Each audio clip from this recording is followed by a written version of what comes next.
Welcome, Husky hockey fans. This is Travis and Andrew coming to you from the future, or the present, or we're coming to you after we recorded the full podcast. We recorded on Sunday, and of course, Monday morning, as I was editing the podcast, news dropped, and we felt like it was big enough news, and it was the off season, so pushing the podcast out a day, not that big of a deal with the big news that kind of happened. And especially since we had, around, 10, 15 minutes of goalie talk that would be irrelevant.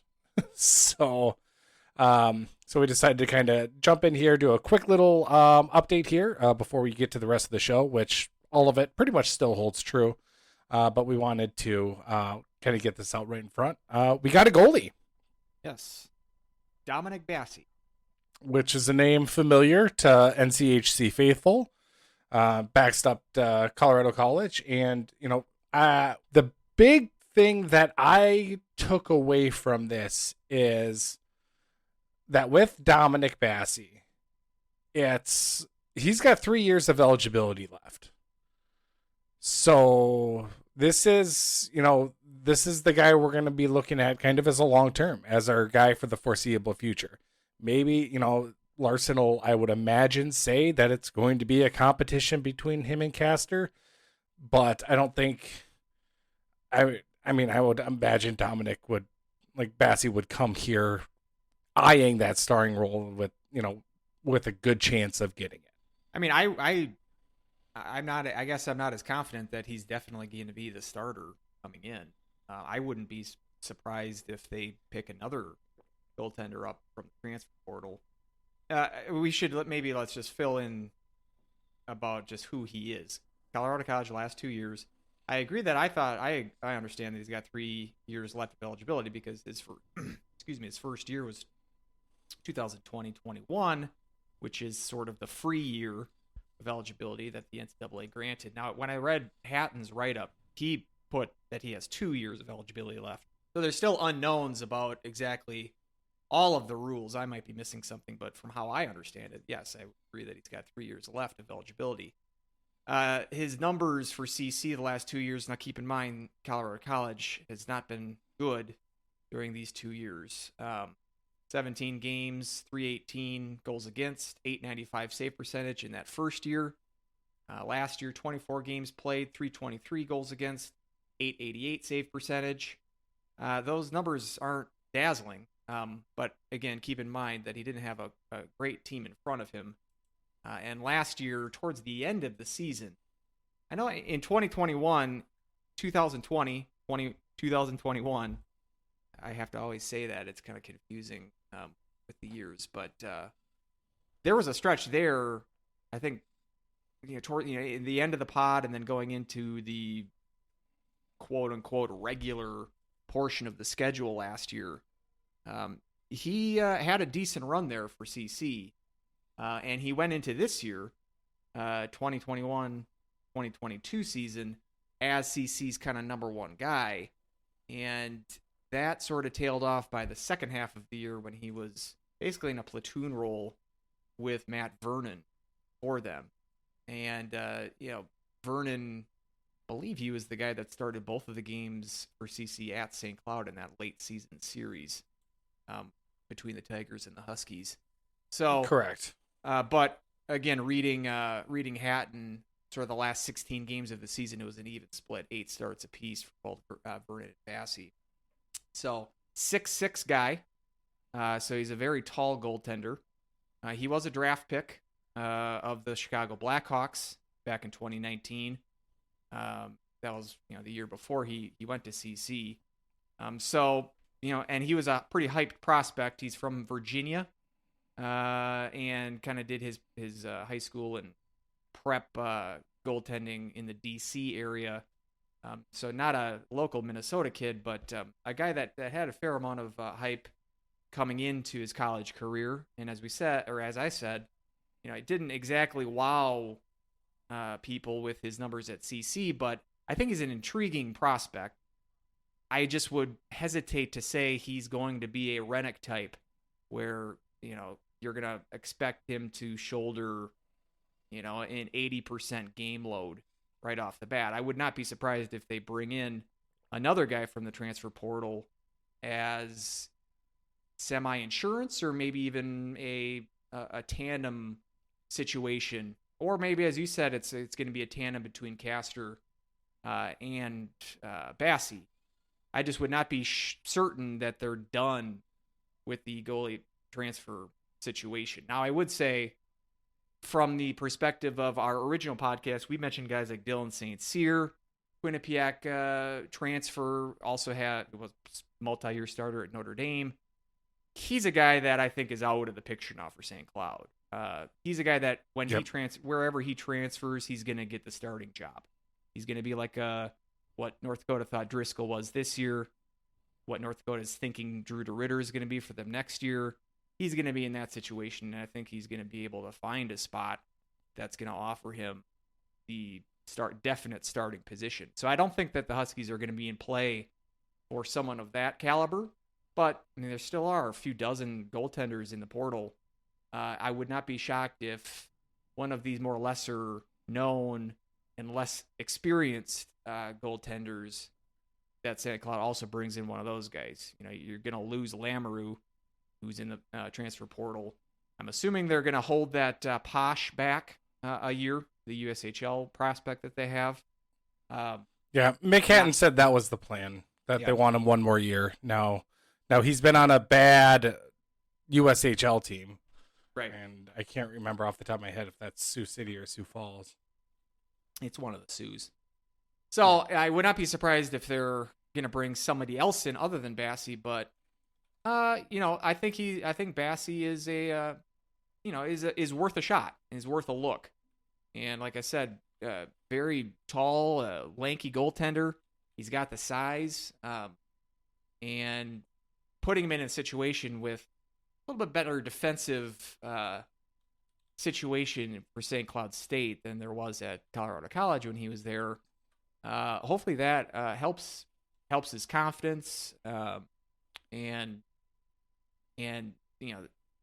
CC was in a position where they're kind of relying on hot goaltending to get their for success, and tough recipe for a team to rely on. So yeah, I'm intrigued by the move. I'm not blown away by it, but Basse was one of the guys that we mentioned sort of in our original podcast as one of the names out there that's available. And I am happy that the Huskies use this route, and we'll see if they're done or not. What's your thoughts on Basse? Yeah, I'm not as confident as you that they're gonna go with another run in the transfer portal. I think it's going to be a competition between the two, with Basse getting probably more of the starts, especially starting out. I think if anything is shown with last year is that we've learned how risky it is to run a goaltender ragged. And granted, it wasn't any injury that slowed him down, but it was a freak accident that slowed down Rennick, where he ended up with coming down with pneumonia and was in the hospital. So then we're forced to put somebody with limited time, and I think Brett is going to kind of learn a lesson from that, saying you can't have a goaltender anymore with 85% of the starts. You're going to have to sprinkle in your second goaltender in more often throughout the season, just so they're more comfortable in game situations, because Castor definitely wasn't. So I think they're going to give him, they're not going to throw the towel in on Castor, but it's going to be, Basse and Castor and, kind of coming in and, for the third, maybe if they might bring in somebody, but it's not going to be anybody of any consequence, I don't think. Yeah, I don't know. I guess I wouldn't be very confident with those two. Posh is Sioux Falls. Sioux Falls. I guess I would not be very, very confident with those two as the tandem. But I guess we'll see who wins out in the confidence level game. Yeah, and that's the big question, where you had is about the how bad was CC? I mean, CC and how bad defensively were they that his numbers, never really had a chance to be that good. Just like, Posh, even in USHL, um, his record is 7-21-3 in the USHL. So it's goaltending can save you a couple of games, but obviously it can't solve bad defense for you. So that's going to be, we're going to really find out if, he was drafted just on hype of being a tall, somewhat athletic goaltender. We've seen him be able to kind of stand up and steal games. But we're just looking for that consistency, and I'm excited about it, not blown away by it, but also with some stability of the possibility of having him also for 3 years. I think it's a risk worth taking. And then when Posh comes in, then it could be a kind of a duel between those two. But I think this is a good step for it. I'm happy with the commitment, and also somebody from NCHC as well. A little bit more knowledge about the conference and everything. So it's going to be, it's going to be an interesting choice. It's a choice that I like, and we'll see how it works out. But I'm feeling fairly good about the situation. Yeah, I'm willing to give Basse a shot. I'm intrigued by him, like I said. I guess I'm at the point where I'm not even sure if I can rely on Castor for backup work, based on what we saw last year. So, yeah, I mean, there's guys out there that that have 1 year left. One guy that I was seeing on the transfer portal that had 1 year left of eligibility. This would be his second transfer. Is Austin Kane. Started his career at Western Michigan. Went to Providence, didn't get much playing time. Providence got some playing time last year for Western when Basse was hurt. Again, his numbers are sort of Basse-esque, not going to blow you away. But for a stopgap year, because we're thinking about Posh coming in not in 2022, but in 2023, maybe just for an insurance policy, because we saw how it was this year when Castor was your emergency guy, both in the Duluth series and in the NCAAs, not good. So I'm not very confident at all. And if the plan is to rely on Castor for any significant percentage of the season, I don't think that bodes very well for the team. So, but maybe I'm just basing that off the small sample size of the last month. That's the thing. I think you're just basing that just off the last game that he played. Now, and the Duluth series as well, he was pretty terrible. Yes, the last 3 games when he was thrown in after facing, when he was thrown in with under those circumstances after not seeing a lot throughout the season. So that's where I think Brett Larson kind of learned his lesson, and that's why nobody should freak out or no one should take any slight to, oh, you're starting a backup goalie, for now. It's because these situations can happen, and it really bit St. Cloud when it did. Yeah. Yep. Because I'm in the camp that Castor would have played better if he would have had more starts throughout the season. I would give more credence to that argument if he didn't play the Duluth series. I mean, that was recent.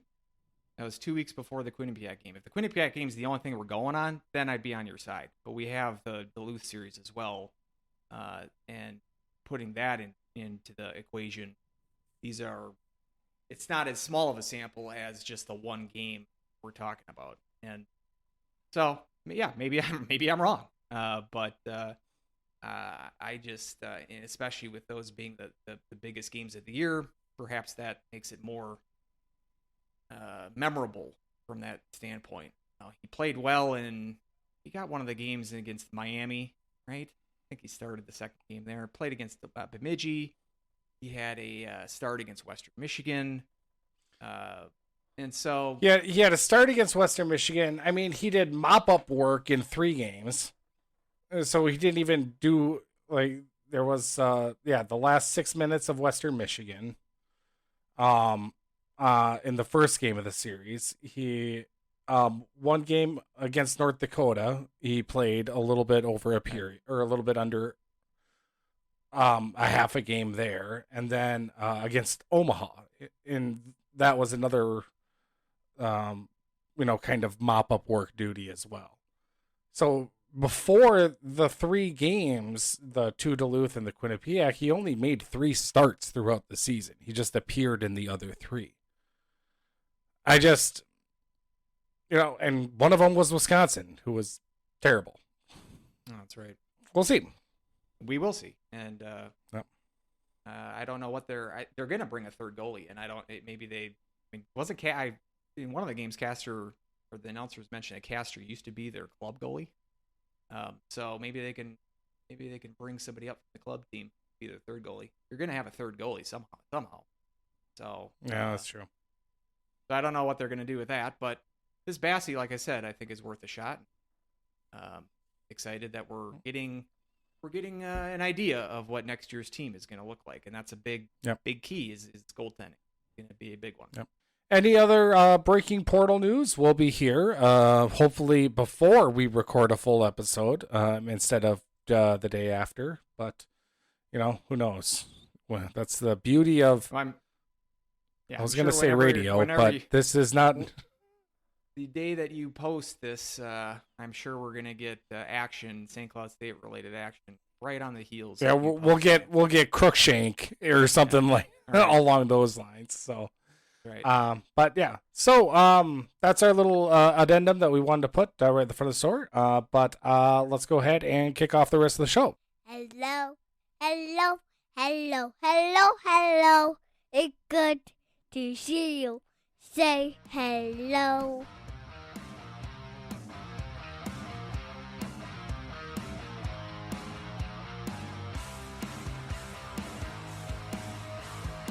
Welcome to the Husky Hockey Podcast, your number one resource for all things end of the season. Put a bow on it. We've got another NCHC school as your champions, and I got to give you credit on this one.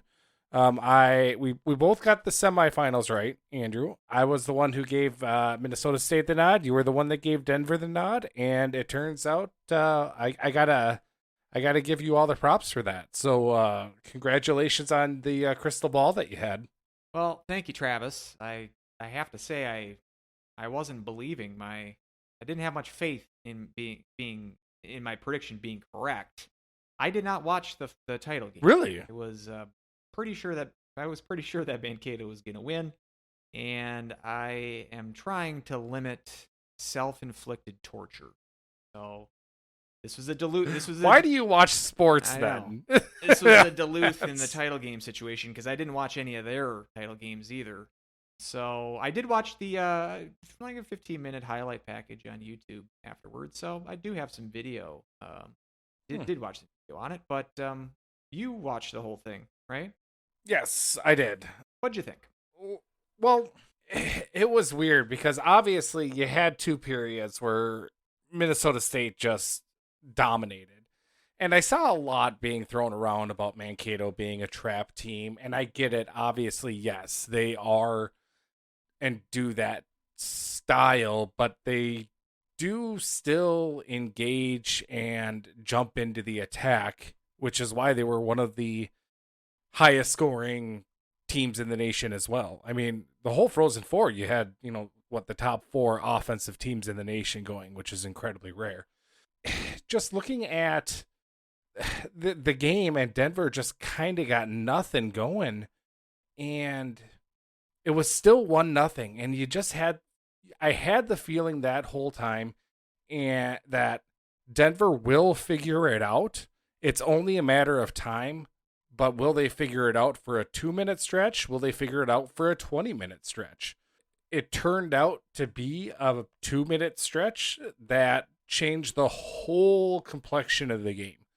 I see a lot of a lot of discourse online about how, Mankato choked it away or not. I don't necessarily think that they choked it, but at the same time, it's a one-shot game. And with a team that is as deep and as good as Denver is, Mankato, you had to extend the lead, and you just faltered at that, and you let Denver lurk around, and you weren't gonna Duluth your way into a win on this one.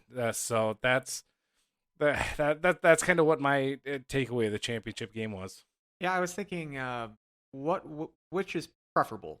Last year's St. Cloud title game result was over pretty quickly. 2-0 after the first, and then 4-0 10 minutes into the second. I mean, the last half of the game was kind of just playing out the string. That is sort of the quick death.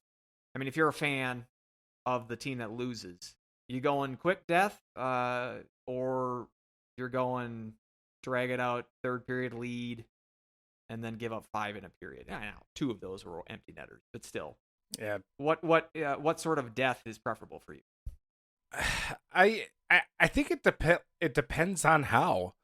You had the slow boa constrictor type death, and I always reference this game when it was Brodzinski Bowl in the regionals that year when it was Johnny against Michael, and that was what 4-0, 3-0, I can't remember. 4-0. Yeah, and that was just a like you knew that game was just a slow death, and at that time I was like, we're not going to win, we can't do anything. The way Mankato lost, where you were just had your way with them. I mean, they allowed 8 shots throughout 2 periods, and just for everything to collapse like it did, that's got to sting a lot more, I would imagine, because it was within your grasp. It was right there. Ours, we never had a shot. So yeah, it would, like you said, it was over incredibly quick. With Mankato having it just kind of end like that, and the way it did too with the third goal, that was kind of the dagger when you tried to jump into the play and you tried to create something. Was that the one where they kind of ran into each other, like in the neutral zone? That was. Yeah, the third goal? Because that was kind of reminiscent of. Was that the first goal for UMass last year? There was something like that where St. Cloud kind of crashed into each other and made it. So that was kind of I was reminded of that play when I saw that highlight, and I think that was the third goal for him. Yeah, exactly. And it was also, I think, a jump in that you didn't really need to make, because again, you're all of a sudden reeling because you allow the first goal, you take a penalty right after that, and then it's like, okay, momentum's, they cash in on that power play. You knew Denver was going to win that game, and sure enough, they did. But I don't think Mankato needed to press as much as they needed to, or they just got away from their game, I think, a little bit when after that second goal was scored. I think if they would have kept it even keel, I think they would have had more of a shot, but they played a little helter-skelter. They got burned. And then, the attack on the 2 empty netters, and that was all she wrote. Yeah, I not all that sad that I missed it. I did watch a fair amount of the semifinal games, and we kind of nailed those prediction-wise. Anything to comment on about those semifinal games? Well, my buddy Pierre asked me about he'll ask me about betting advice for college hockey, and I was like, just what are you thinking? And I saw that Denver against Michigan, Denver was a plus 125, and I'm like, yeah, take the money line on Denver on that one, because I thought Michigan was overhyped. They were a one-trick pony, and they actually gave a bit more of a game than I thought they would, but I think that was more to Denver not playing 100% their potential. But at the same time, Denver still controlled the game, so it was kind of bizarre. But you just knew the writing was on the wall for that game. I just Mankato against the Gophers. I mean, that was just a dismantling of Motzko. And, you get Motzko up against a tough, grindy type team. I gotta say, I did enjoy that a little bit more than I thought I would. So that's something. Yeah, I was not rooting for Mankato in one bit, so I didn't enjoy it as much as you did. But as we said last podcast that was collection of heels, and Yeah, like the only thing that would have made it worse is if North Dakota was in it. That would have. instead of Denver. Yeah. I mean, because Yeah. we said Denver is the least hateable of those teams. Mm-hmm. So put in North Dakota there. I think you're onto something there.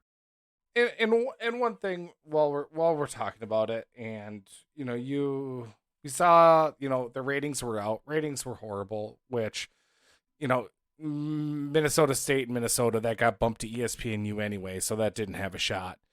But I do think ESPN has. First off, I thought the whole production was terrible. I didn't really mind the intermission people. Actually, they were at least had some banter and some opinions, even though I didn't really agree with them. But at the same time, it was a little bit more interesting than last year's, I feel. But I thought the sound mixing all weekend was terrible, where the mics were way too close or way too loud to the rink. But then if they fix that, then I have Buccigross and Melrose in my ear, and that was, I felt, way more painful this year than it has been in the past.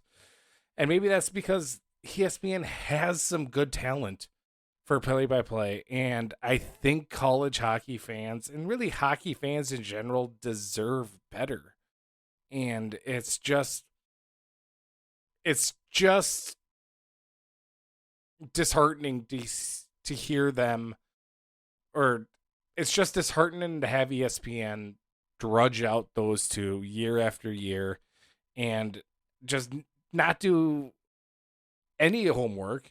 I mean, after Michigan loses, all they talked about was, oh my gosh, all these pros that are going to be signing, they're going to the next level. It was like just waxing poetic about just the amazing team of Michigan, and they got defeated. Hey, but Denver's moving on. And then it was essentially the same for Minnesota State against the Gophers too. It was like, powerhouse franchise, and Minnesota's out. Bob, he's been through so much, and it's just, hey, but Minnesota State, they're moving on, so good for them. And it was just like, we need. I just wish, for the worldwide leader in sports, I wish they could do better, and they have the resource to do it. They just don't. Yeah, I mean, I'm not going to defend Buccigross or especially Melrose anytime soon. Melrose felt like he was watching a different game at times. And now that ESPN is back in the NHL game, broadcasting NHL, I mean, at least Buccigross, I'm trying to play devil's advocate as far as, I'm assuming people like him, and I'm assuming he's got fans, and I'm assuming people are fans of his style. Let's be honest, college hockey could use a cheerleader or two or three or four, and he's got a big enough audience base that I'm fine with him being a cheerleader. I'm more fine with him being a cheerleader than him announcing the Frozen Four. That's my thing. But, yes. And you think, as far as like the Michigan and Minnesota sounding sorry that they lost, I mean, from their perspective, they're probably like, we got the NHL now, and it makes sense from a marketing standpoint. How do we market this? You're going to market it from the fact of, we've got a handful of players here that you're going to watch, that you're going to soon watch in the NHL. And, it's harder to market a team like Minnesota State, whose best player is their goalie, a goalie who faces 15 shots a game.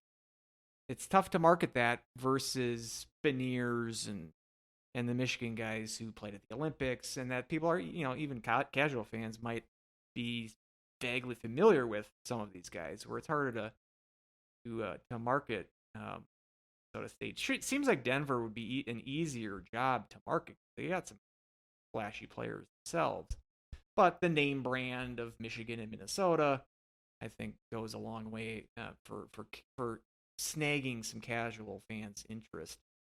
Again, we've been saying this for many, many years now about how the broadcast has left a lot to be desired. When that's on the biggest stage, the season-ending tournament, you'd like to have at least guys that have seen teams in the season.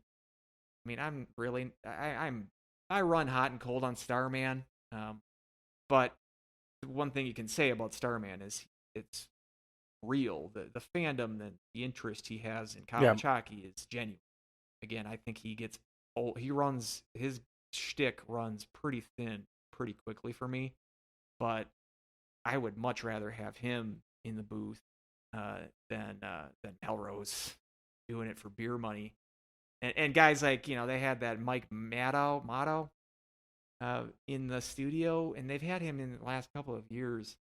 That guy can't put together a sentence. Like, I don't understand why he is part of that broadcast, and especially when you have even that Richland, which I don't think he's like an expert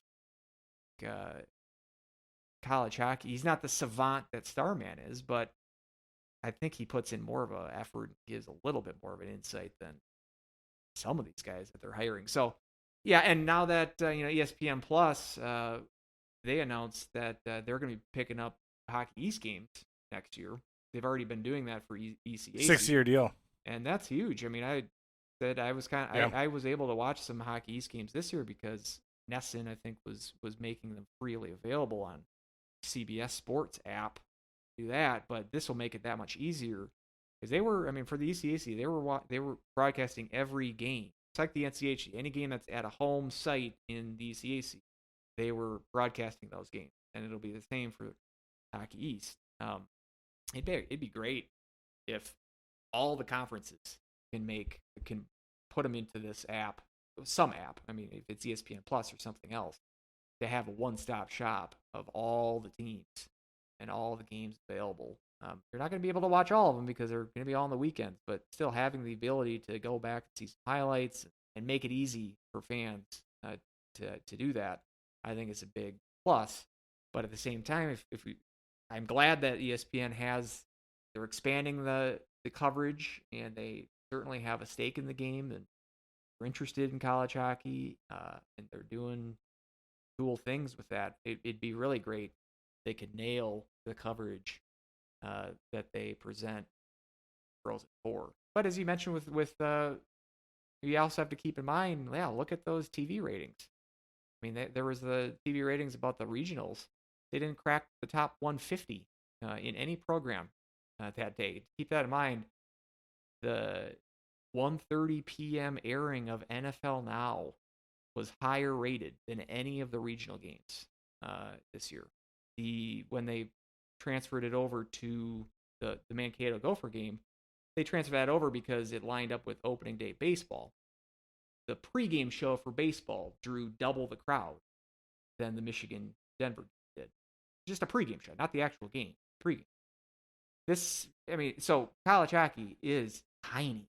And this is kind of what it comes back to. This is why home site regionals, I think, are just a no-brainer. They're still sort of trying to think that they can format the tournament based on basketball or football in some cases. And it's not even close. I think there was like the women's national title game was $4.5 million versus the title game for hockey is going to be like 200,000. It's not even close. And any of the men's tournament games, double that, whatever the women's game was. It's a drop in the bucket. And I think that should tell the stakeholders and anyone involved with college hockey that you're playing on a completely different level, and don't kid yourself that you're even close to doing what they're doing. So I think a dose of reality, a reality that's been there for almost 20 years now.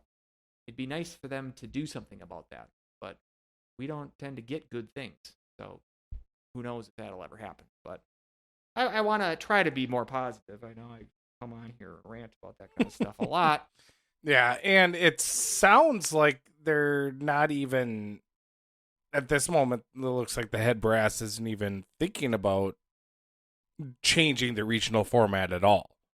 When they had the state of college hockey address that they had as well, they were like, well, coaches seem to like it, so this is a good step forward, and we're going to keep it like it is for the foreseeable future. I'm like, Yeah, I mean, last year I think it was they announced the next 5 years, I think, of regional sites. So I would assume the current system ain't changing until 2027 at the earliest. So, I mean, they have been making some moves as far as they've given up the ghost as far as no more NHL sites for regionals. And they used to play regionals at the X, but of the batch of regional sites, the more interesting one was Lindenwood is going to be hosting one. We'll get into them later as they announced they're going P1. They play at the St. Louis Blues practice facility, which is apparently a very nice facility. It's got like 4 sheets of ice. The main sheet, I think, seats somewhere in the 3,000 to 4,000 range. So at least they're being more realistic as far as we're not going to sell out a AHL arena a lot of the time. We're going to go for the Fargo Shields Arena, which is also, 5,000 or so seating capacity. We're going to go for more for that level of stadium rather than trying to swing higher than what you're going to, the amount of tickets that you're going to sell. But I think that also sort of, you could factor that in and I don't know. Like I said, it blew in my face. I say go back to campus sites for the regional, but at least they are sort of making changes as far as they're not picking completely, venues that are completely out of their capacity. So maybe in the next go around, next few years, they can get back together and see if a change would be even better to go back to campus sites. They'll have more years of on-campus conference tournaments by that time, and maybe those get even more and more successful as far as attendance, atmosphere-wise goes. We saw pretty good attendance and atmosphere in Mankato and at Mariucci this year for conference title games. So perhaps that moves the needle some. We shall see. Yeah, I think it's just a problem that the higher ups need to realize is an issue, and I don't know if they're just oblivious or they just don't care.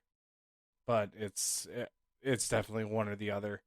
Quickly going back over to ESPN Plus, there was a little bit of talk, and I want to say it was Starman, about NHL scouts were wondering why so much power right now is in the West.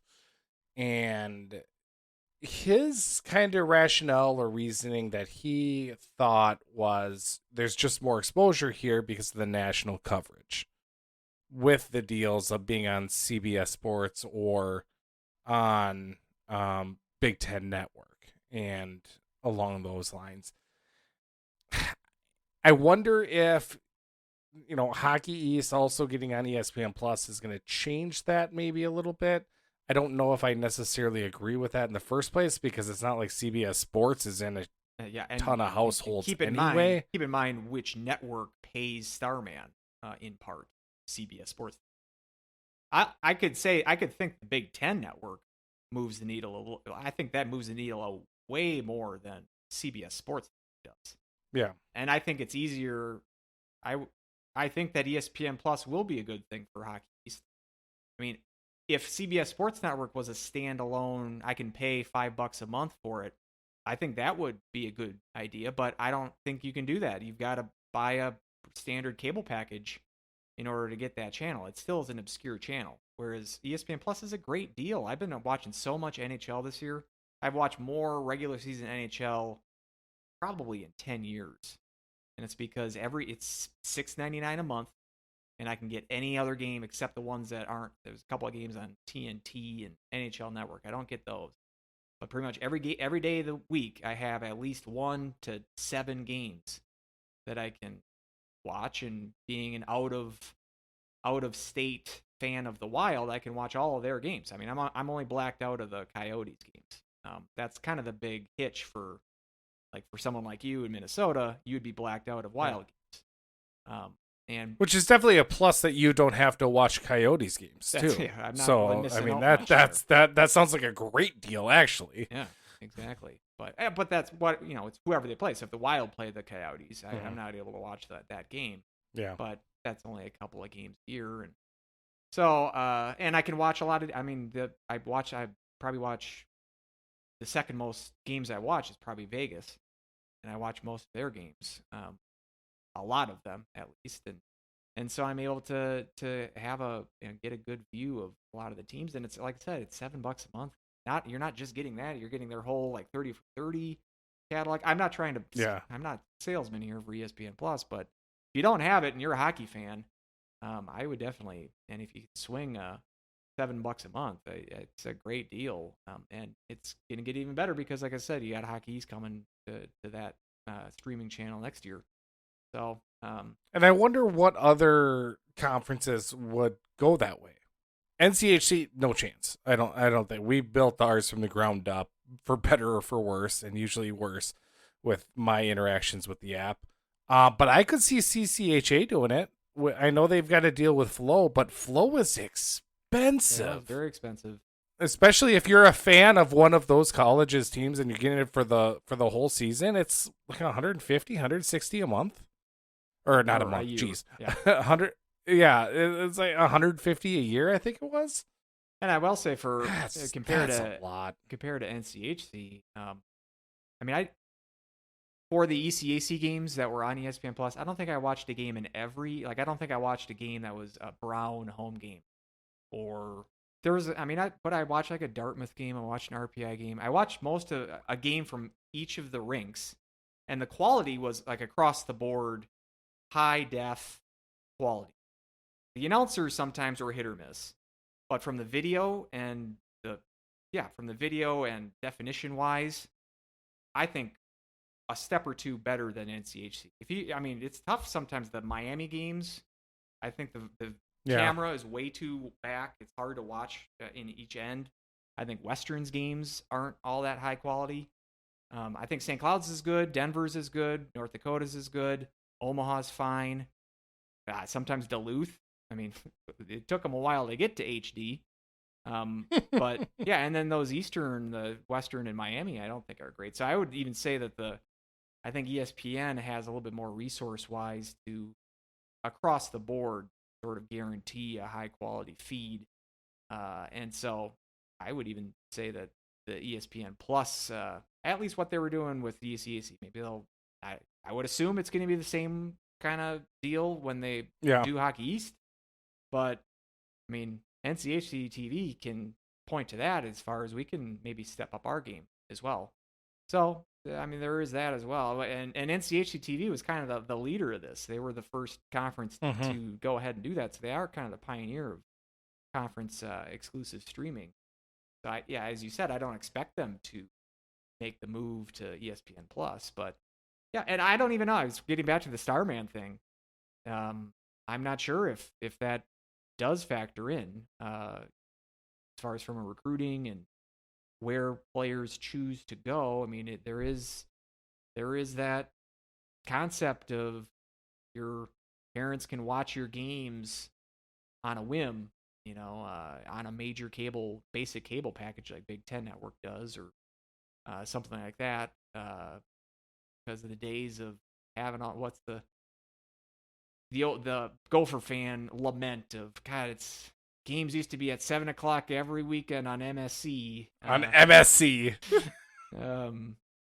Those days are long gone. So those days are gone. Yeah. I don't know. So there might be some validation to that. I think he's kind of playing. CBS Sports Network cuts him a paycheck, so I'm sure that's part of the reason that he was pumping up their tires. His argument, but there might be some validity to that, and so maybe having Hockey East now get that national exposure that way, that'll even out the playing field between East and West a little bit more.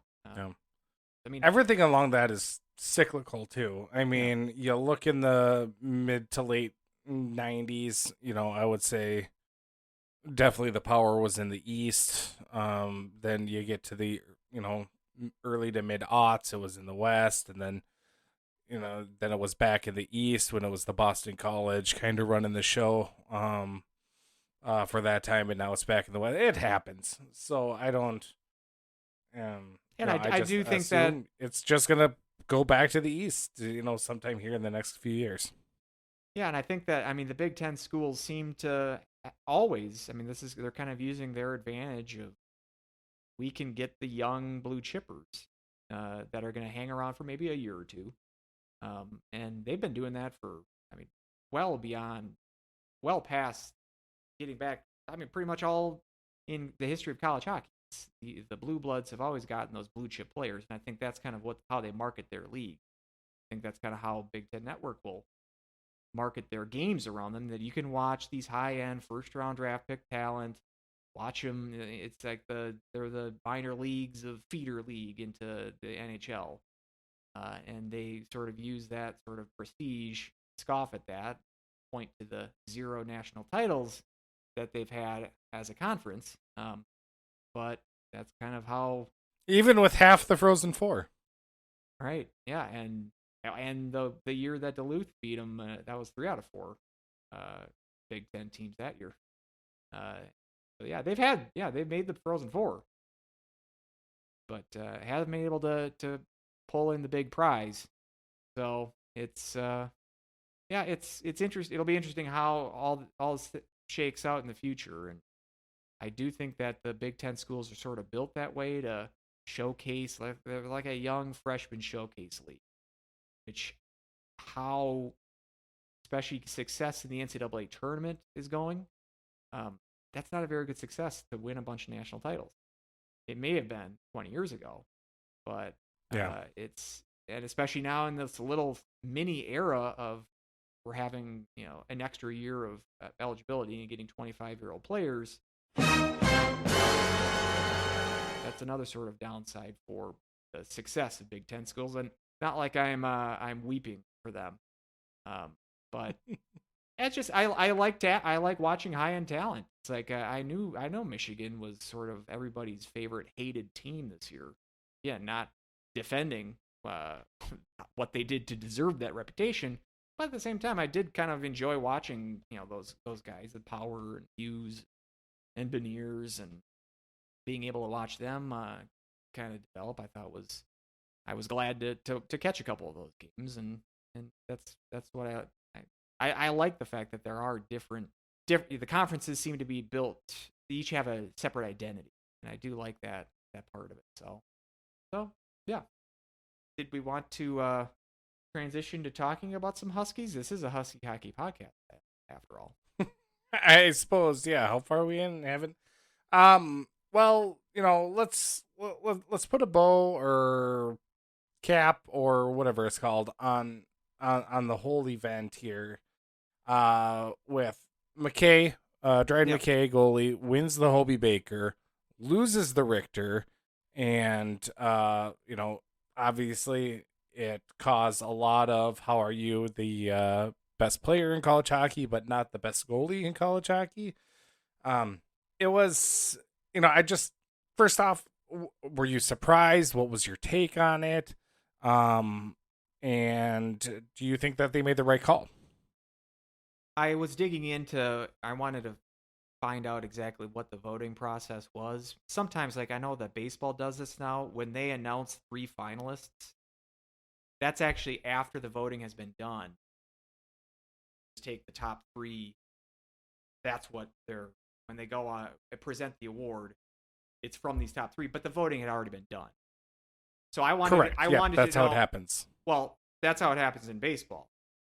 From what I could gather, and I'm not exactly sure on this, but it said it's a 3-step process. First, you let the coaches vote for the whole field. This is a couple of months ago. Then that gets you your first 10 names, and then then the committee will vote from the top 10. They will winnow that down to the top 3, and then those third round of voting from the top 3, they will vote for the top player. So it's not like that top 10, we're going to vote for the Hobie hat trick. It's just the 1, 2, 3. So there's another round of voting after they winnow it down to the top 3. from what I could gather, I looked on the NCAA website, and they tried to explain the voting process as clear as possible. And if I'm gathering that correctly, and I might be wrong, let me know if I am. But that's how the voting process goes. If I were a voter of each of the two things, the Richter and the Hobie, I probably would have voted for this the same way. Frankly, I think I would have voted for McKay for Hobie, and I would have voted for Levi for the Richter. I mentioned that on the podcast a few weeks ago that I thought Levi, and I know the award isn't most valuable goaltender, it just says best goaltender, but I just feel like Levi was more important to his team's success, and I thought that he had a harder task being in net for Northeastern than McKay did. Of the top three for the Hobie finalists, Brink and Myers being the other two, as I mentioned, I think Brink is the third best player on his own team. I would not vote for him. And Myers, I think, is a good player. But of those three, and I think the past performance of McKay, putting his entire career in perspective, gives him an edge as well. And him being a senior, yeah. Right. And so, Hobie loves seniors. Of those top three, I would say that McKay is the best. And so I would have voted for him. And then if you're giving me the top three of the Richter, would have said I would have thought that Levi deserved it this year more than McKay did. So I realize that it's another one of these classic college hockey things. Looks like the sport can't get its shit together. But I don't think it's all that outrageous. What would you say? You brought up a point here that I didn't really necessarily think about with the whole body of work, and probably I should have thought about that. And it's, it is two separate voting pool. The voters of it don't bleed over to each other, right, from what I saw. Yes. So with that, yeah, you're going to have different biases, what different people are going to say, and what they're going to think. But what I want to kind of get across here is I'm fine with how everything shaked out. And not only that, but a lot of college hockey writers and, predictions also predicted this happening. So it's not like it was a huge shock that this was the case. It's something where, if I was a voter of each of them, it's tough for me to say, yes, they got it wrong, or it's tough for me to say they got it wrong, because I don't know what they got wrong. I don't think they got either of them wrong, even though on paper it doesn't make sense. Because I think McKay, and you alluded to it, McKay won it in the right year. And sometimes that happens where it's just Hobie they say it's so tight for Hobie that more so means that there isn't a favorite because everything is just kind of lackluster. Correct. So I think this is like perfect year to give it to a goalie. And he won it in the right year. And I will say this about Drew and Drew LeBlanc's win is that, was he the best player in college hockey? No. But again, it was that whole body of work. And it was the fact that Gaudreau didn't have an out of mind year, and he won it in the right year and at the right time. And I don't think that was the wrong choice. And Gaudreau ran away with it the next year anyway. But it's. Do you remember who was the third finalist that year? Was it the Quinnipiac goalie, Askell, or Hartzell? I think it was Eric Hartzell. I think he was the third final. We're getting off track here. But, yeah, Gaudreau ended up winning it the next year. I think he had more points than LeBlanc did. But yeah, no, I agree that was the correct call there. And I think he was the body of work and the team success as well factored into it. I don't think Boston. Well, I mean, his last year broke his leg. Right. Out, coming back. Yep. I mean, it's that whole the narrative. Song and dance. Correct. And technically, McKay has a 5th year of eligibility. He could come back.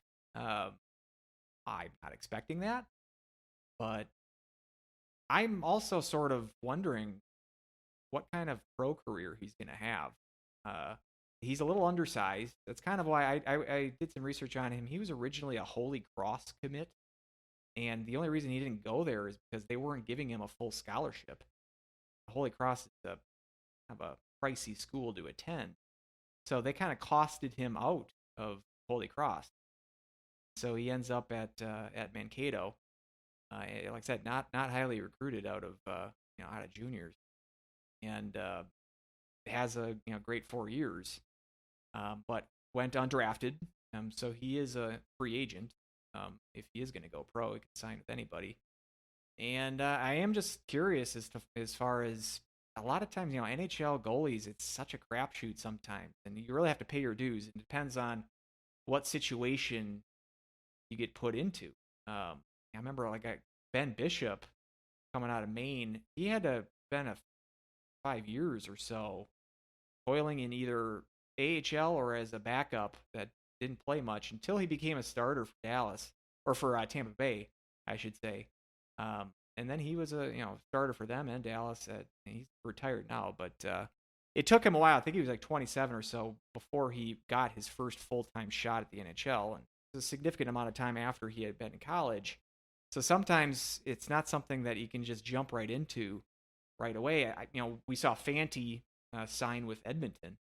I actually think that's like a really good opportunity for him because Edmonton, no goalie at all. I think the contract that I saw, it was a little confusing. It seemed like his standard deal didn't start until next year, so it's like one of those amateur tryout deals. I'm not even sure if he can technically be called up to Edmonton if he's got to play the AHL this year. Not exactly sure how that works, but I've been watching some Edmonton games. I watched a game against the Flames a few weeks ago where the Flames scored 9 times. 9 times? 9 times. 9 times.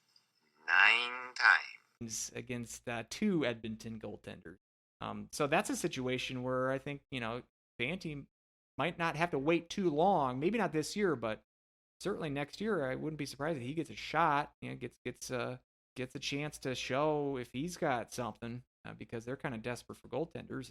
But then again, you might run into a franchise, or you're signed to a franchise that's got a long-term, got Vasilevsky in net or something. That's it's clearly the starter that's not going anywhere anytime soon, and so it's sometimes the luck of the draw as far as which organization you get hooked up with and how that all works out. So I'm kind of intrigued whether I'm assuming he goes pro, where he lands up and how much success he's going to have.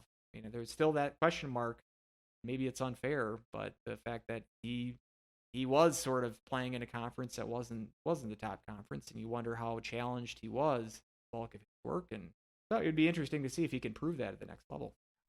Drew was 7th in the nation in scoring when he won the Hobie,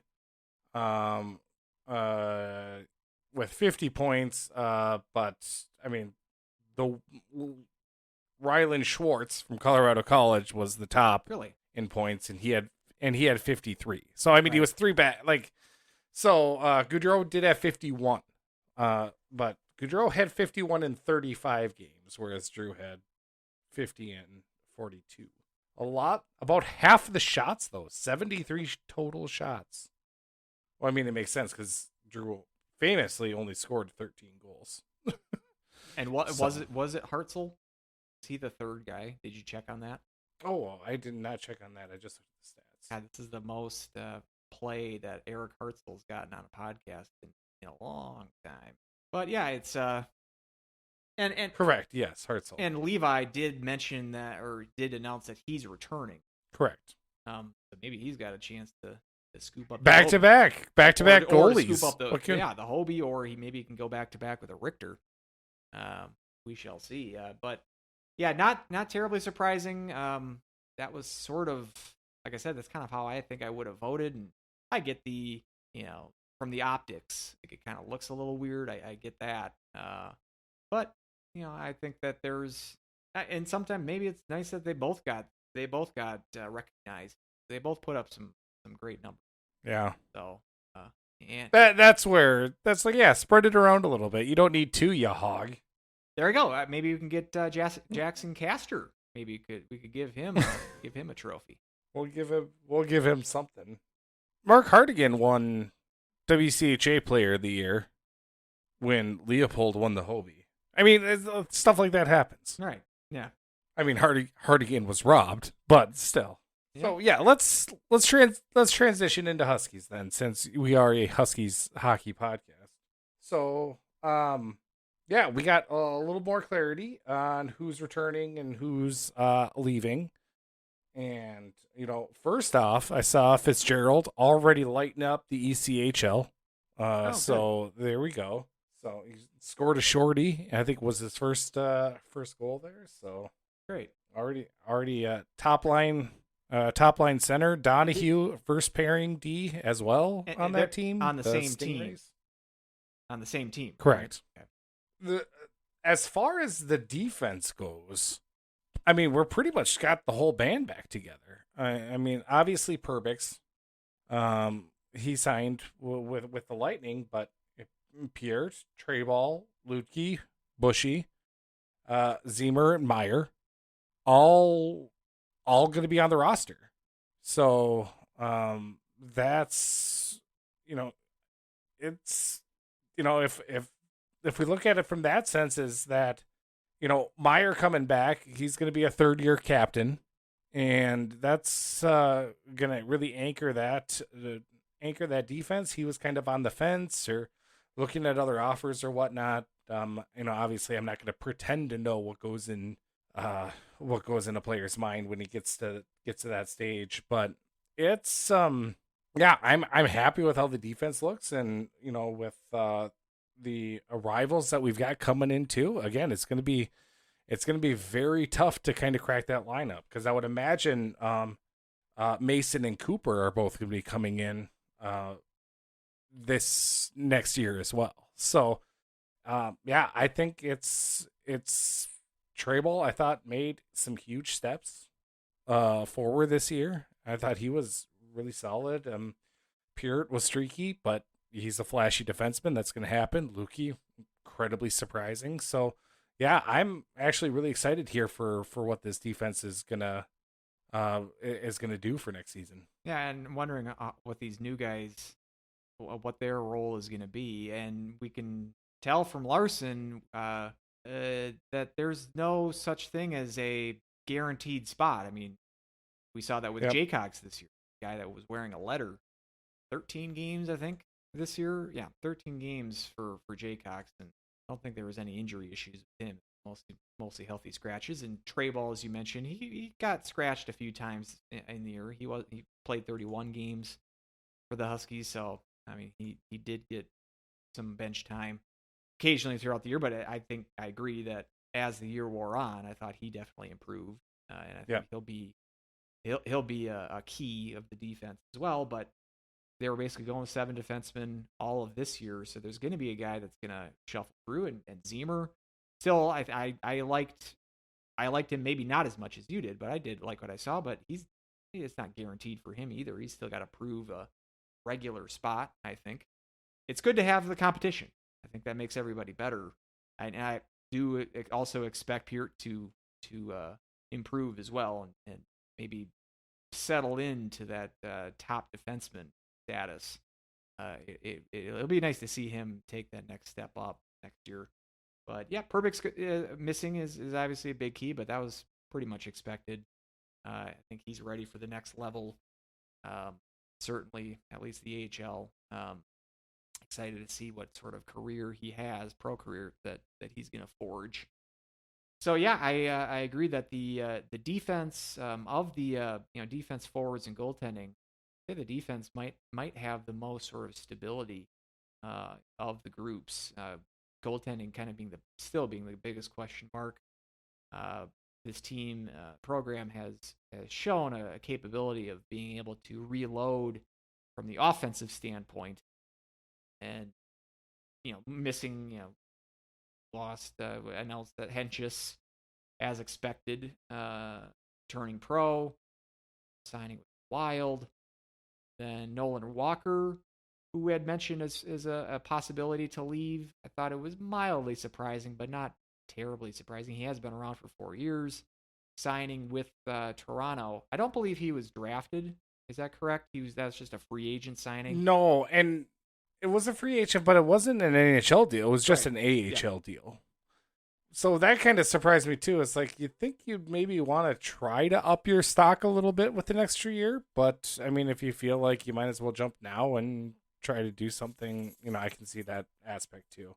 A little bit surprising, but he disappeared for a lot of the year this year too, so I'm not going to miss him really next year. He did that seemingly throughout his St. Cloud career.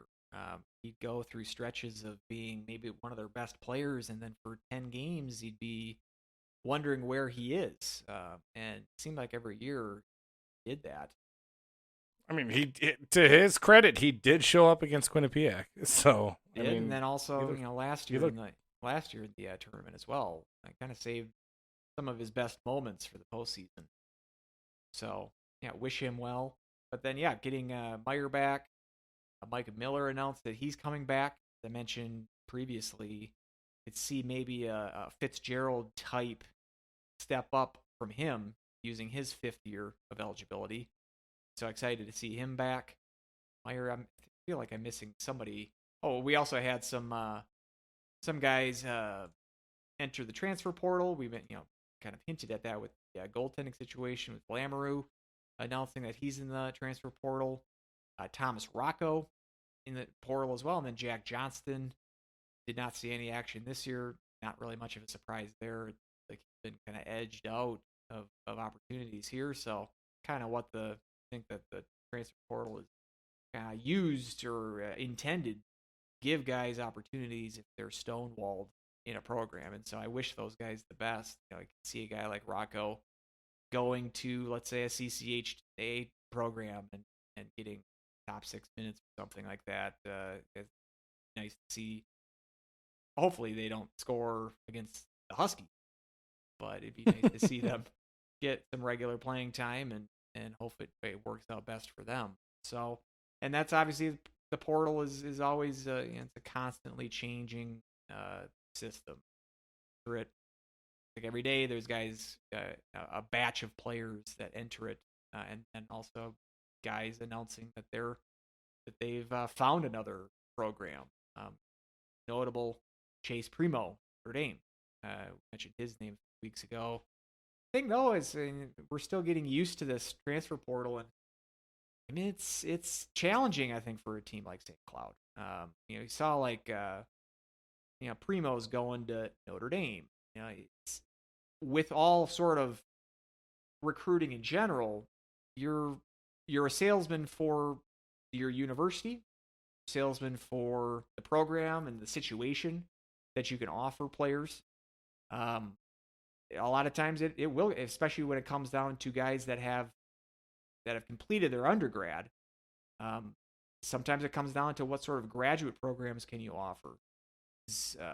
St. Cloud in a great position where they can compete with guys making you can play here 1 year and then you're done.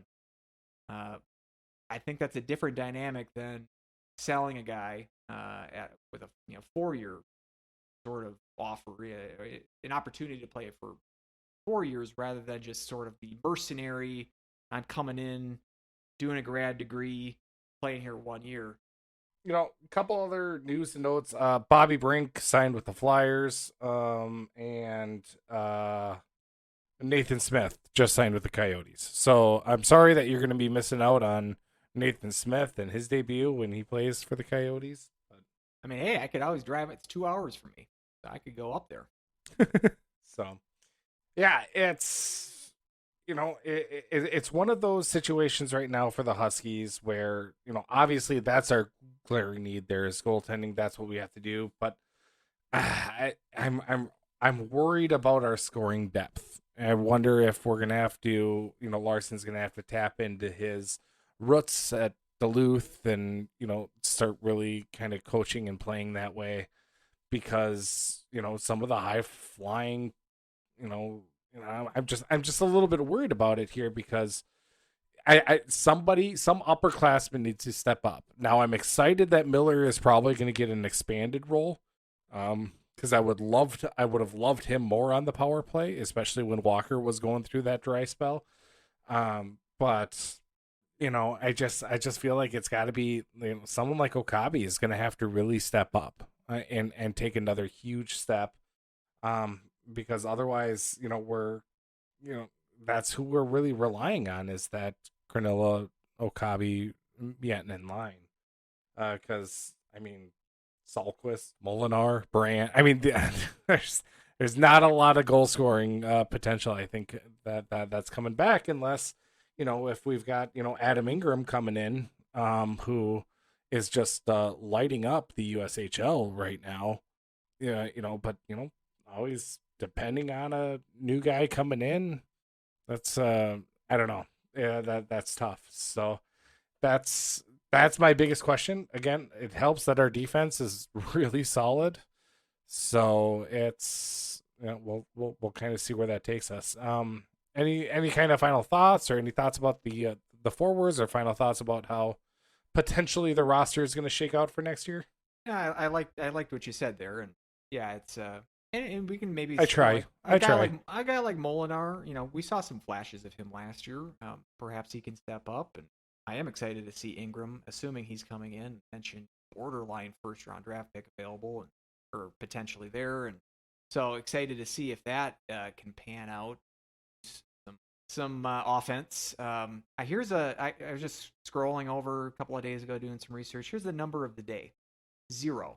Edie Miettinen has taken 0 penalties in his college career. Did you know that? Holy cow! In his career, 0 penalty minutes this year, 0 penalty minutes last year. He has not taken a penalty. Oh wow, that is. So he's like the opposite of Cronulla, who he kind of went into a little kind of bully phase there for a little bit, punching up above his weight a little bit. Yeah, I wonder if it was actually Miettinen and Cronulla just got pegged for it because they were like, oh, the Finns, whatever. Possible. Who knows? Just grab a Finn, and it's always Cronulla that has to go. But yeah, I was surprised to see that. I guess I didn't. Yeah, it's one of those things you don't realize it because you just don't realize what's not happening. A non-event, it's hard to sort of.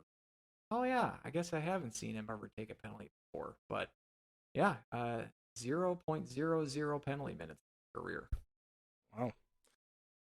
We do have a few questions. I know we're starting to go a little bit long. Is there anything else you wanted to tap into right now? Do you want to wait until the next podcast to talk about it? We got a whole off season. Yeah, we were talking about there's a fair amount of new programs that are jumping in. That's right. And we could Stony Hill, Stony Brook, Stony Man. The Stone Hills Skyhawks. Sky Racers. No. But we are running late or long, so we could certainly shocker. We could certainly postpone that until to a future episode, but we can ramble on. Have any games to summarize or to preview? So why don't we table that till the next time, and I guess we can just take some questions and that's what we call it. Here at teaser. A reasonable hour. There you go. Teaser for if you want us to hear us babble on about finding out the existence of Stonehill College, and if you're familiar, if you're interested in where Lindenwood is and Augustana, the turn of Robert Morris. Know Augustana. We know Augustana, but returns of Robert Morris in Alaska Anchorage. And, stay tuned for the next show. Okay, well, we pretty much just let us real quickly. We'll expand on it more for the next show. But so coming back next year, Anchorage, and then new programs, Lindenwood and Stonehill in Easton, Massachusetts, apparently. So they'll join Arizona State, Long Island, and Alaska as independents. So they've got 6. And then Augustana and Robert Morris are coming in 2023. 2023. So, Correct. Rand Pecknold also is 2023 World Junior Championship coach with Ferschweiler as an assistant. No, Larson not involved, so he will not be not be missing any time this year. Boston University fired their coach. He only made it 4 years, which is that's the only kind of surprise there. Is generally college hockey's got pretty good job security for a head coach. You generally get 5 years, like to get a cycle of your recruits in there. But BU, kind of being the sexy program that it is, thought that it had enough. I think the hot rumor there is that David Quinn might go back there. So interesting to see if that shakes out. And like I said, Mel Pearson doesn't have a contract. And and they've got some hot water to deal with. I mean, they got a lot. There's a lot of tea there. There's overflowing. I think the coaches convention, which is later this month. I'm sure they're going to be talking a lot about the pulling out of the Western Michigan debacle, but he's got way bigger fish to fry than that because it seemed like the potential scandal touched on COVID stuff and then some abuse allegations. Google it if you want. And who knows how the extent of what Pearson was in all that, but it sounded pretty ominous when it first was reported a few months ago. And now that the season is over and, like you said, doesn't have that extension in place, I mean, you feel almost like it's more expected that you think a guy coming off a Frozen Four appearance and able to recruit all these sexy first rounders, like you'd think that job security would not be an issue, but I would not be shocked if there is some keep an eye on that situation. So, all right, we got a handful of questions here, so let's get through them.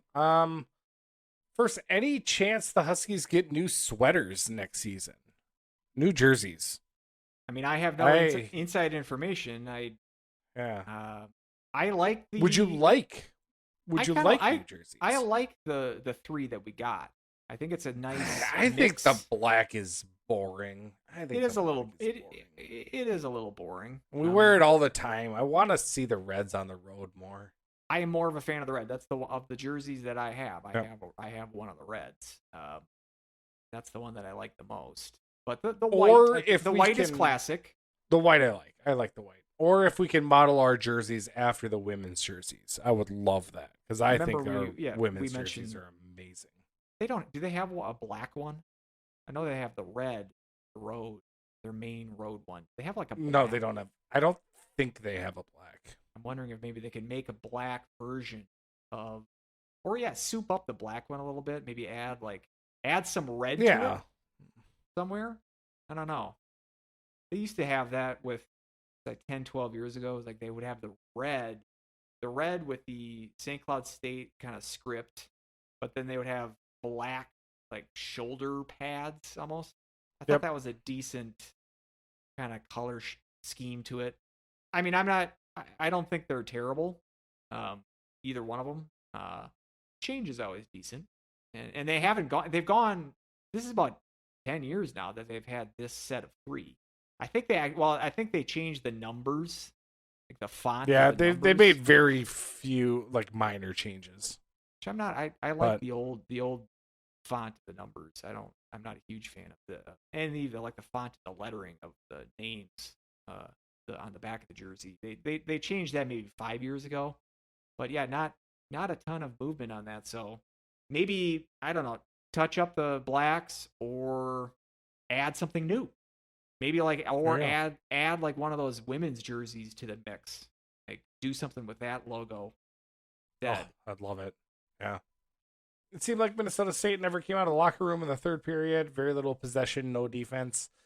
Yeah, and a little bit no, but I do agree that Denver just, once they found their game, Mankato did nothing to stop it, and they just kind of panicked, and that's where everything fell apart. Because even in the first 3 or so minutes, Mankato was still putting up the pressure there in the third, and then they came down, scored.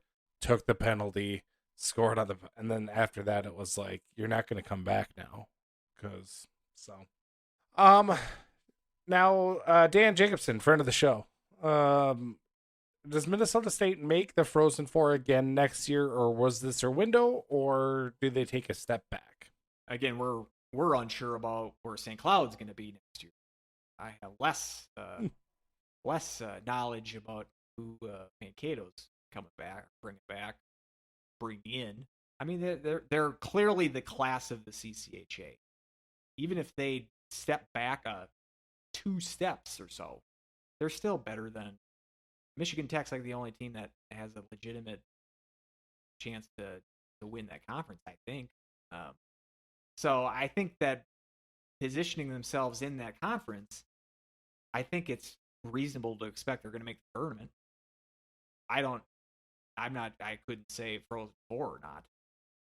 Crapshoot. Who knows what kind of team they're going to bring back? But I would go ahead and say that I'd expect Mankato to make the tournament next year. How about you? Yeah, tournament, yes. I think they take a step back because I think you have to also remember not only this, but I believe they were they number 1 when COVID hit? I believe North Dakota was number 1 pairwise. CHN would have it up. They take the pairwise historically. I think North Dakota's 1. I know Cornell was up there as well. They were either 2 or 3. And I think Mankato would have been. I think they were in the 1 seed band in that. I might be wrong, but they were right up there. Yeah. So I think this is their window because they've had 3 years. I mean, really, when you think about it. Okay, yeah, they were number 2 behind North Dakota. So yeah, North Dakota, Minnesota State, Cornell, Duluth, and then St. Cloud. I think we can agree on this. The best thing about COVID was that it prevented another Duluth title. I think that team. I think that 2020 team for Duluth was the best. I thought that was better team than the 2 years prior to that when they won the whole thing. So I think COVID saved us a three-peat. Even though I think they were number 2 overall in 2019, but I still think they were a better team in 2020. Mm-hmm. So, and that was Prunovich's Hobie. So maybe a friend of the show, Dan Jacobson, can let us know if he thinks 2020 would have been that would have been the three-peat, right? That would have been the three-peat. Yeah. So was that the best of the 3 years? So he'll definitely chime in. Let us know. Let us know. And then St. Cloud just a hair right behind them. So kind of. So yeah, that's why the only reason why I don't think they make the Frozen Four again, just because they've had a really good run, and I just feel like a lot of their, they're one of those older teams that, who knows how well they'll be able to reload. You brought up an interesting point about that the conference that they set themselves up in and whatnot. Do you wish they were back in a conference with St. Cloud State, or like if realignment happens again, would you loop? And we were thinking about doing something like that in a future episode, sort of predicting. We got all off season predicting some realignment. I do think there is going to be another wave of realignment. I think the next wave of realignment is probably going to be more impactful in the East than it will in the West, but I still think there'll be some shuffling. For a while, I was kind of hesitant about bringing Mankato into the NCHC. All on ESPN Plus. How about we do that? I'd be for that. I'm warming up to getting Mankato in the conference because I think it would at least. I've always been bearish on them, and I think that the CCHA doesn't do them favors from the perspective of giving them a lot of respect, and so giving them the NCHC. I mean, where do you think they would have placed this year in the NCHC if they had the same team? I don't think they're number 1. I do. There would be number 1 in the NCHC. I will take the under on that all day. Well, obviously you would, because there's no way to take the over. Well, I would thought they were going to be like 3rd or 4th. I think there's a couple of teams that I would have put ahead of them. Yeah. Nah, I don't think that. I guess I don't. I mean, I don't feel. I mean, even judging by I mean, how St. well that they Cloud, did St. in Cloud split them there in a series. St. Cloud was middle of the pack team. I mean, it's a small the sample size. second weekend of the year. They all count the same, right? They And then- they do all count the same, but that's where I mean they've lost what once since January. I mean it was in the title game, but I don't know. Yeah, so I don't know. we're having this argument right now about how good we think Mankato is. If they're in the same league, then we'll know. That's kind of why I want them to be in the conference. Sure. But yeah, I don't. I expect there to be, and like I said, for the realignment kind of stuff. I'm wondering if that's going to be a move, like maybe the NCHC goes to 10 teams. It'd be interesting how it all shakes out. And like I said, listen to a future episode when we kind of go into that more in depth. Yeah. How far away do you think we are from a natty? Ron asked that. Again, tough to know. I mean, tough to know without the roster coming in next year. I think this is a team where, I mean, right now, the NCAA tournament is not a ridiculous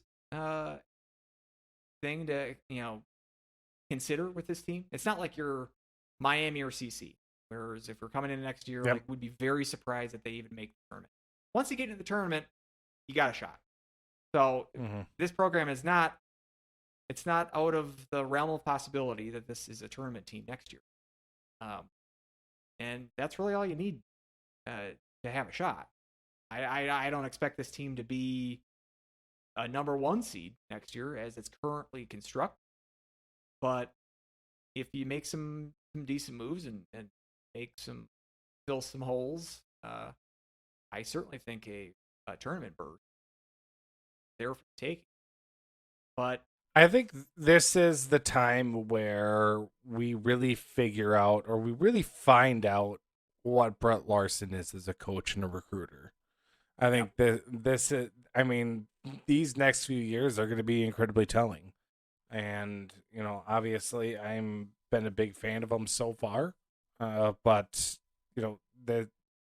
he's got nothing really to hang his hat on. He's got nothing to fall back on or, point blame or, prop himself up. This is 100% all him from here on out.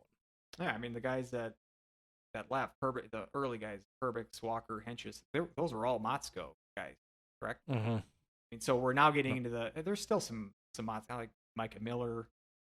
The seniors, I think, for next year will still be guys that Motzko at least recruited. Wouldn't have coached these guys at St. Cloud, but recruited. So we're getting to the stage now. I'm talking like about O'Connell for BU not getting a full recruiting cycle.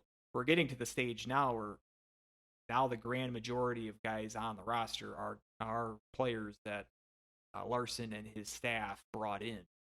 So this is where you get to the stage of really being able to judge his tenure. It's hard to make that judgment after the first year. Especially the number one overall year, but all those guys were Motzko guys, Motzko recruits, and able to coach the team to the number 1 overall seed. We know what happened after that, but now it's to the point where you got the distance and got data on his recruiting successes and failures.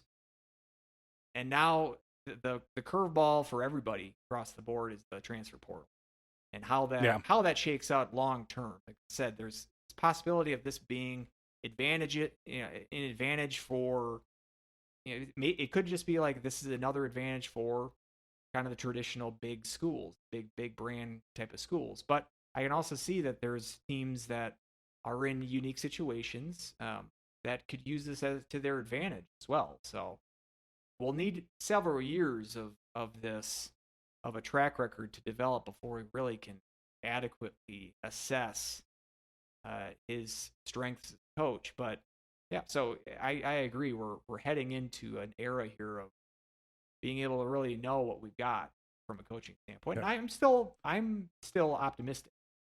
I still like what I've seen so far. not only from Larson, but with Shayak, who I was reading is kind of the main guy that brought this Ingram.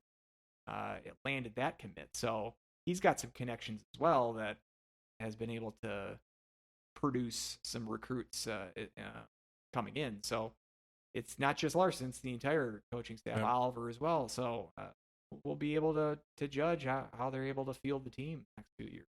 I originally thought that too about the transfer portal, and maybe it's because I have been a little bit blindsided by the fact that how the portal has affected the NCHC was very much the Bowling Green guys go up to North Dakota and Denver to really, or from northern Michigan, to really dominate and really have a huge impact that way, where it is going to be, the traditional powers are going to really scoop these guys up. But I'm seeing a little bit more of the opposite. Sydney Wolf's got a great a great spreadsheet of all the commits and where the lands, and she does it all just by perusing everything. How she does it, I have no clue.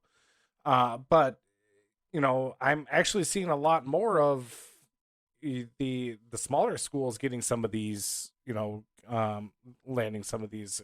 So it's gonna be interesting to see kind of where everything does shake up in regard to the transfer portal, and see how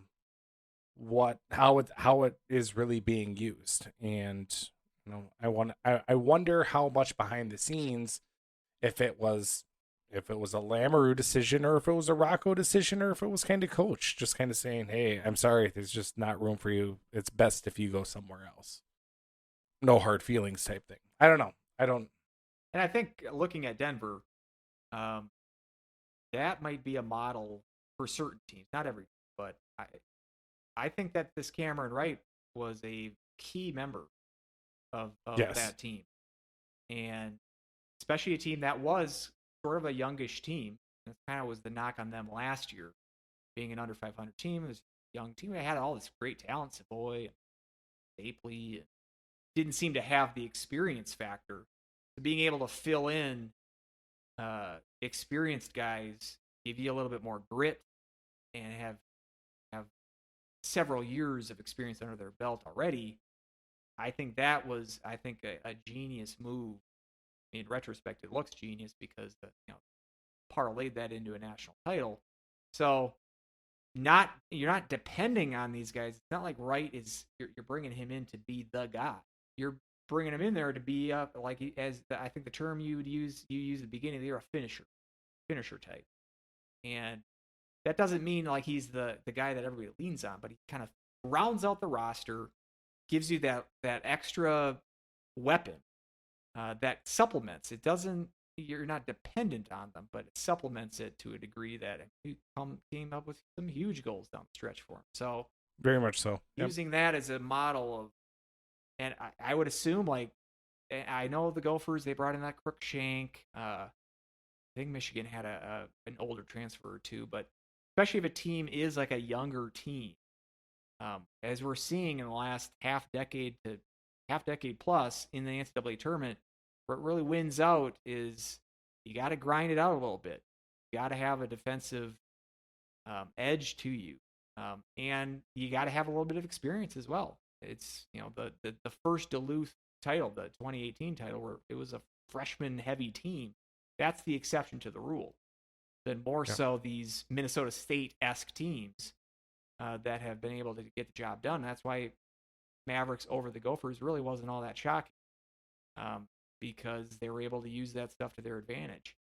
So that seems to be a good approach. That's early in the usage of the portal. How Denver was able to do that this year, just picking a guy here or there, a key guy, to add to an already great roster, I think is a good approach. We'll see how and see how every other team. Not everybody's Denver. So every school has going to have a different approach. There's not going to be one definite way to maneuver that kind of stuff, but we'll see how that develops. And just from Larson's perspective, we just don't have much data on that at all because it's been Spalacy and that's it. So I hope that we can that he can evolve and utilize that a little bit more because we didn't get much production out that this year. But I don't think Spalacy came in Oh, right. expecting that we were going to get. But It was as you he came said- in expecting a Will Hammer type. Right.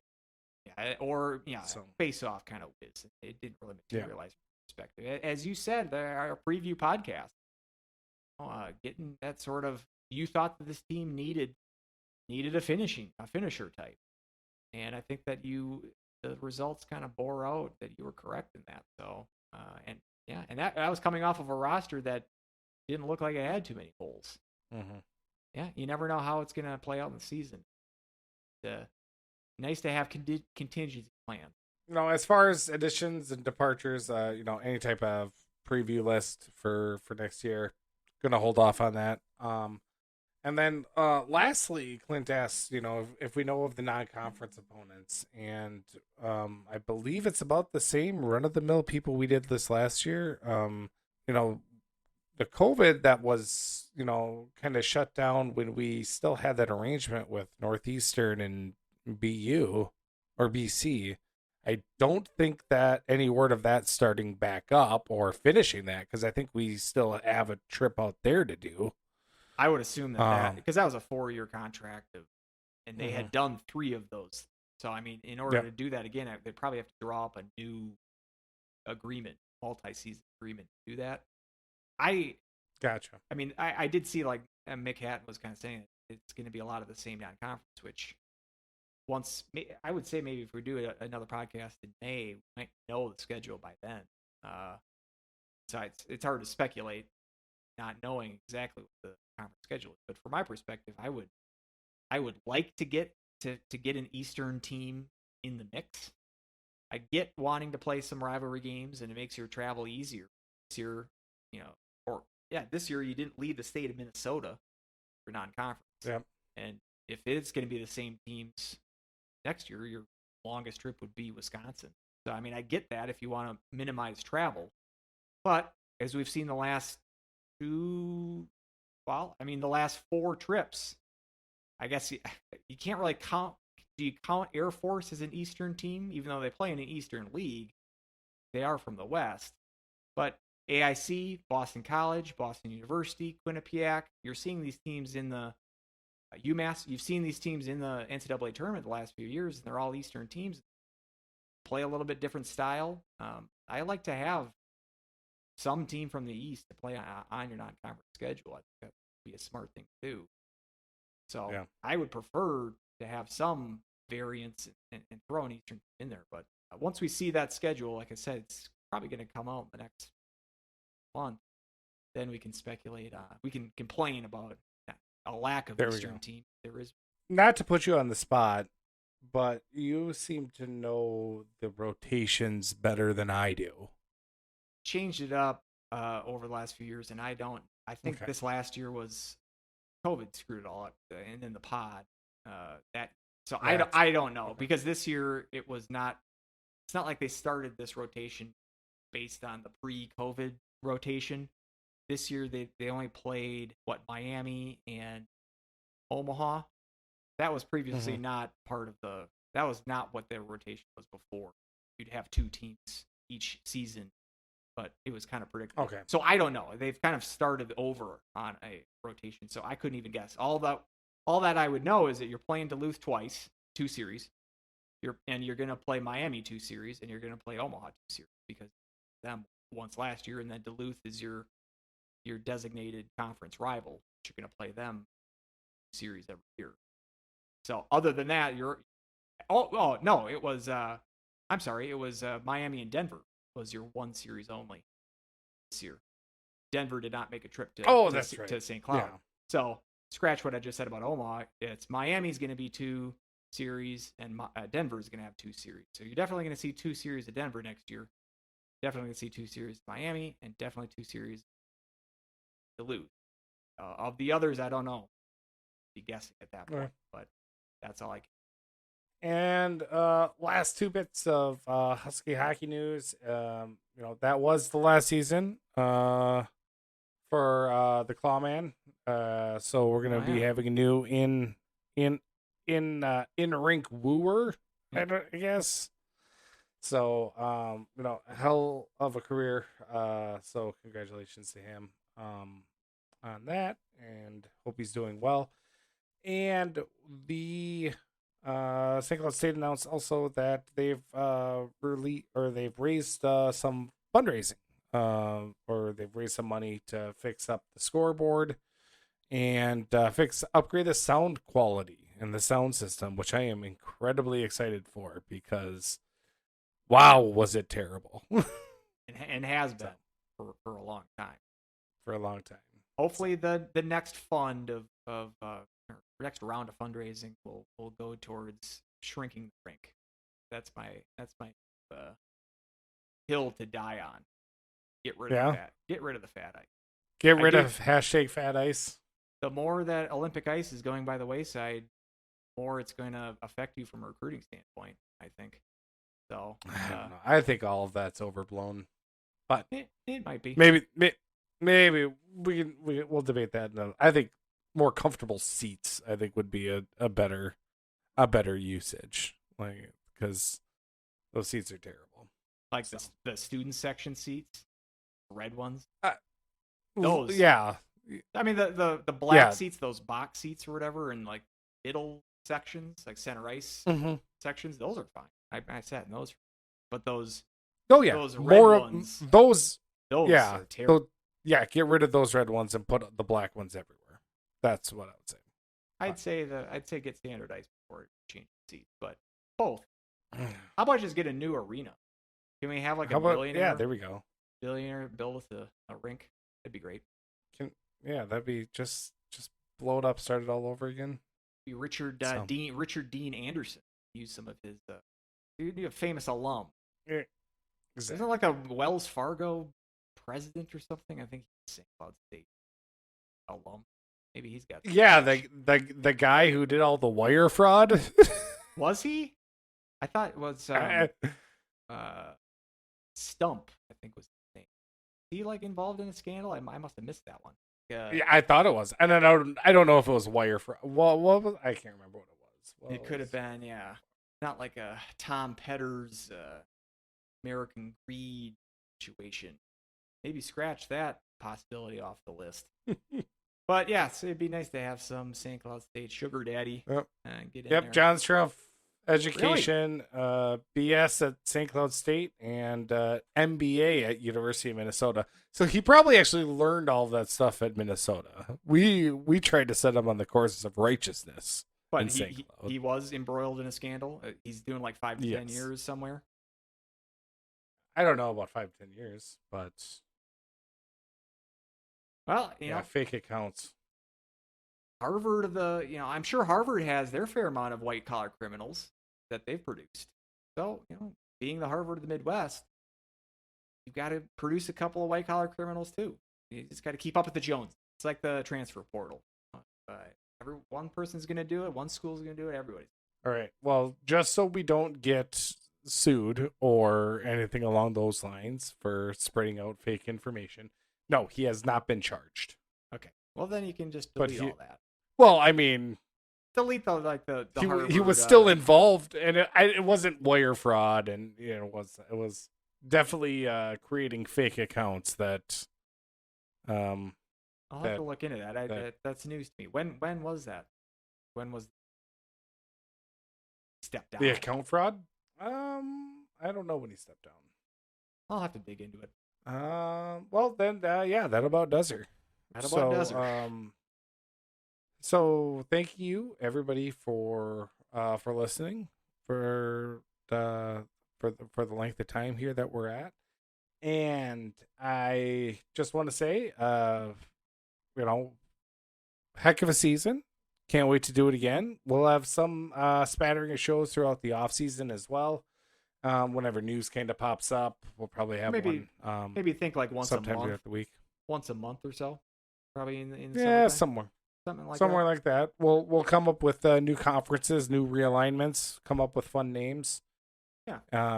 But if you ever want to contact us, I'm at More Clappers on Twitter. You can always send an email to Andrew. Andrew, what's that email again? Is Huskies Hockey Podcast at gmail.com.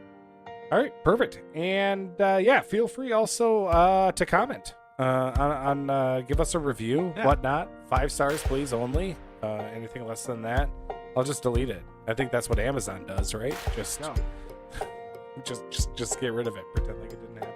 But until next time, thanks everybody. Go Huskies. Woo!